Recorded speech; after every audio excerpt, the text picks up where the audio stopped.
नमस्कार। जैसा कि आपने थंबनेल में देख लिया होगा कि आज के इस वीडियो में हम अरावली के उस फैसले पे बात करेंगे जो सरकार जल्द लेने वाली है। अगला फैसला क्या होगा, क्योंकि इस समय तो जो आदेश है वो अभी तक जारी है, लेकिन सुप्रीम कोर्ट के अगले फैसले तक इंतज़ार रहेगा। आज के इस डिकोड में ये भी जानेंगे कि अरावली अगर खत्म हो गई तो फिर क्या होगा। सबसे पहले ये तस्वीर देखिए, गूगल मैप में ये पहले की तस्वीर और वहाँ पे खनन होने की बाद की तस्वीर पे भी आप गौर करिए।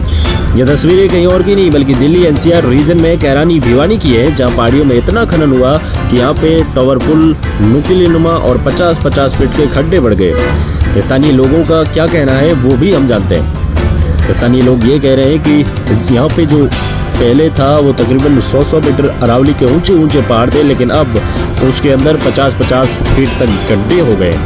जब सुप्रीम कोर्ट से अरावली की नई परिभाषा को मंजूर दी है तो इसके बाद अब पूरे राजस्थान समेत दिल्ली और हरियाणा के ऐसे कई जगहों पर ऐसा देखने को मिल सकता है और इसके खिलाफ अब पूरी तरीके से आंदोलन छिड़ गया है। इस परिभाषा के अनुसार 100 मीटर या इससे ऊंची की पहाड़ी ही अरावली मानी जाएगी। इससे निचले जो इलाके हैं उनको काटा जाएगा। इस राजस्थान सहित पूरे देश में चल रही अरावली बचाओ मुहिम के बीच भिवानी तिजारा झकझोर कर देने वाली एक तस्वीर सामने आई है। उस तस्वीर के ऊपर गौर करते हैं। ये 700 किलोमीटर लंबी अरावली पर्वतमाला में कितने खनिज जिससे संगमरमर और जिस संगमरमर जिससे ताजमहल बना वो भी इस अरावली में मौजूद है और यहाँ से मिलता है। गुजरात से दिल्ली के बीच फैली अरावली पर्वतमाला में कई तरह के खनिज मिलते हैं और सबसे ज़्यादा अगर कहीं पे भंडार है खनिजों का तो वो राजस्थान में है और ख़ास करके आंदोलन इस समय जहाँ पे तेज है वो राजस्थान ही राज्य है। Aravalli mountain range tin lithium graphite दुर्लभ पृथ्वी तत्वों जैसे महत्वपूर्ण खनिज भी खोजे गए हैं जो इस अरावली पर्वतमाला में है। गुजरात से दिल्ली के बीच फैली अरावली पर्वतमाला में कई प्रकार के खनिज आपको मिलेंगे और उसमें क्या क्या है वो भी देखते हैं। अरावली रेंज गुजरात से होकर राजस्थान होते हुए हरियाणा और दिल्ली तक जाती है, जिसमें बेल्ट मेटल्स तांबा जस्ता शीशा चांदी और राजस्थान की खेतड़ी और जावर क्षेत्र में ये सारी चीज़ें मिलती है। मार्बल की संगमरमर, सफ़ेद संगमरमर, मकराना का मार्बल, ग्रेनाइट और कई तरह के पत्थर भी मिलते हैं, जिसमें टीन लिथियम जैसी चीज़ें भी मिलेगी।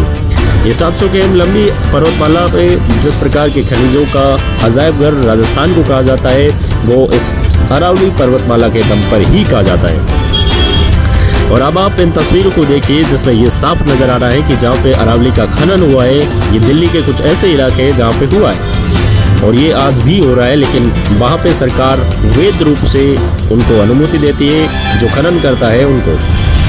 अलवर जिले के रामगढ़ कस्बे के पास लंडावड़ी गांव में अरावली पर्वतमाला में चल रहे खनन को आप जरा ध्यान से देखिए। अलवर जिले के रामगढ़ कस्बे के पास ये की तस्वीरें आ रही है जहाँ पे वैध रूप से काम हो रहा है और खदानों में ब्लास्ट होने की वजह से गांव वालों को कहना है कि हमारे जो घरों की दीवारें हैं वो पूरी तरीके से डगमगा जाए। उससे असर ये होता है कि उनके सार्वजनिक और सामाजिक जीवन पर भी असर होता है और अगर अरावली को समाप्त किया जाता है तो इससे साफ बात यह है कि पूरा राजस्थान लगभग समाप्त हो जाएगा, पूरा रेगिस्तान होगा और इतनी गर्मी पड़ेगी कि जहाँ पे सहन नहीं होगा।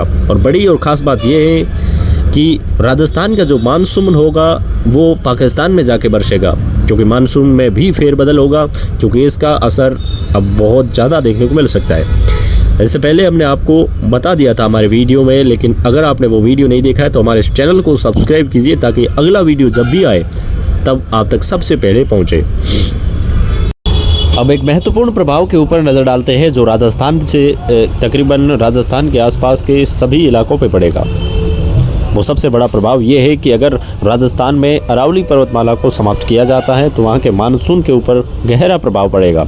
हाँ बिल्कुल, जहाँ राजस्थान में बारिश होती है वही मानसून अब आगे जाके पाकिस्तान में बरसेगा। मतलब ये कि राजस्थान जिस पूरे देश में अगर कहीं सूखा इलाका है तो वो राजस्थान है, राजस्थान का जैसलमेर है, लेकिन अब वो और सूखा हो जाएगा जब अरावली पर्वतमाला नहीं रहेगा। तो मैं आपसे ये राय जानना चाहूँगा कि आपका क्या कहना है, क्योंकि सुप्रीम कोर्ट ने अपना फैसला अब तक नहीं बदला है। हालांकि इस पे सुप्रीम कोर्ट का साफ कहना है कि हम इस पे दोबारा विचार कर रहे हैं और करेंगे और इसके बाद क्या फ़ैसला आएगा वो तो खैर देखने लायक होगा, लेकिन हम सब यही चाहते हैं और आपसे अपील करते हैं कि बस आप इस आंदोलन को छेड़ते रहिए। अगर आज आप और हम शांत बैठ गए तो कल ये हमारी सरकार जो अरावली को उजाड़ के अपना पेट भरते हुए नजर आएगी।